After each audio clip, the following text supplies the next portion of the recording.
જૂનાગઢની પવિત્ર ભૂમિ સતત વિવાદોમાં રહે છે। પછી ગાદીના વિવાદ હોય, પૈસાના વિવાદ હોય કે સાધુ સંતોના વિવાદ કેમ ન હોય, સતત વિવાદોમાં રહેતી ભૂમિ થોડા જ સમય પહેલા એટલે કે હમણાં જ 4 થી 5 દિવસમાં ભારતીય આશ્રમને લઈને વિવાદમાં આવી હતી, ચર્ચાનો વિષય બની હતી। કારણ કે ભારતીય આશ્રમમાં રહેતા લઘુ મહંત ગુમ થઈ ગયા હતા। ત્યારબાદ તે મળી આવ્યા, તેની શોધખોળ થઈ, પરંતુ તેને જે બધા જ હોદ્દા હોય છે અને ખાસ કરીને ભારતીય આશ્રમમાંથી પણ તેમને કાઢી મૂકવામાં આવ્યા હતા। બધા જ હોદ્દા હતા તેમાંથી બરતરફ કરવામાં આવ્યા હતા। પરંતુ આજે સવાલ એ થઈ રહ્યો છે કે ભારતીય આશ્રમના લઘુ મહંત ફરી એક વખત ગુમ થઈ ગયા છે। ક્યાં ગયા છે?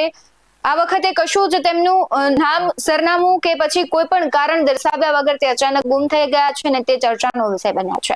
નમસ્કાર, BS9 ટીવી ન્યૂઝમાં આપની સાથે હું ભગવતી વિશાવડિયા। જૂનાગઢના ભારતીય આશ્રમના પૂર્વ લઘુ મહંત 10 દિવસમાં બીજી વખત ગુમ થયા છે। સુસાઇડ નોટ લખી ભારતીય આશ્રમમાંથી 2 નવેમ્બરે ગુમ થયા બાદ મહાદેવ ભારતી 5મી નવેમ્બરે જૂનાગઢના જંગલ વાઇટવા ઘોડી પાસેથી અર્ધ બેભાન હાલતમાં મળી આવ્યા હતા।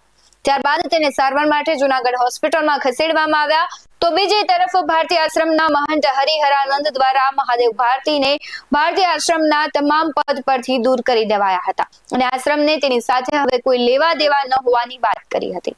હોસ્પિટલમાંથી રજા અપાયા બાદ મહાદેવ ભારતી જસદણ તાલુકાના સાણથલી ગામ તેમના ભાઈના ઘરે રહેવા માટે ગયા હતા।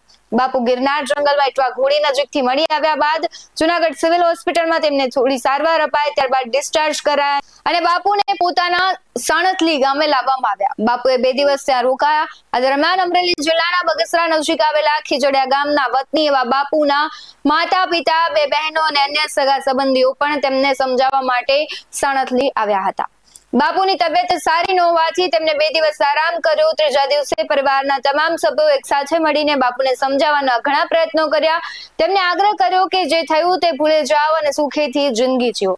આ સમજાવટ દરમિયાન માતા અને બહેનો ખૂબ રોયા, પરંતુ બાપુ પોતાના નિર્ણય પર અડગ રહ્યા અને માત્ર એક જ વાત કહી રહ્યા હતા, તમે મારી ચિંતા ન કરો, મારે હવે અહીંથી નથી રહેવું, હું કોઈ પણ જગ્યાએ રહીશ, મારે ભોળાનું ભજન કરવું છે, મારા ઘણા સેવકો છે। બાપુ ગુમ થયા બાદ તેમનો મોબાઈલ બંધ હતો, પરંતુ સાણથલી આવ્યા પછી 2 દિવસ માટે તેમણે તેમનો ફોન ચાલુ કર્યો। આ દરમિયાન તેમના ઘણા શિષ્યોના ફોન આવ્યા। શિષ્યોએ બાપુને હિંમત આપતા કહ્યું કે બાપુ તમે કોઈ ચિંતા ન કરો, અમે તમને નાનો મોટો તમે કહેશો એવો આશ્રમ બનાવી દઈશું, તમે ભક્તિ ભજન કરો। જો કે પરિવાર શાંતિથી સૂતો હતો ત્યારે વહેલી સવારે બાપુ કોઈને કંઈ પણ કહ્યા વગર સાણથલી ગામેથી ફરી નીકળી ગયા છે। હાલ તેઓ ક્યાં છે, કોને ત્યાં ગયા છે તેની કોઈ જાણકારી પરિવારજનોને નથી। એક વખત મળી આવ્યા, ફરી વખત બાપુ તેમના પરિવારજનોને મળીને ગાયબ થઈ ગયા છે। હવે સવાલ એ થઈ રહ્યો છે કે બાપુ ગયા છે ક્યાં? કારણ કે તેમની જે પ્રમાણે નાદુરસ્ત તબિયત હતી, જે પ્રમાણે તેમની ઉપર તેમણે સુસાઇડ નોટ લખી હતી, ઘણા બધા આરોપો અને આક્ષેપો થયા છે। આ બધાની વચ્ચે ફરી એક વખત તેમનું નીકળી જવું એ ખૂબ મોટો સવાલ થઈ રહ્યો છે।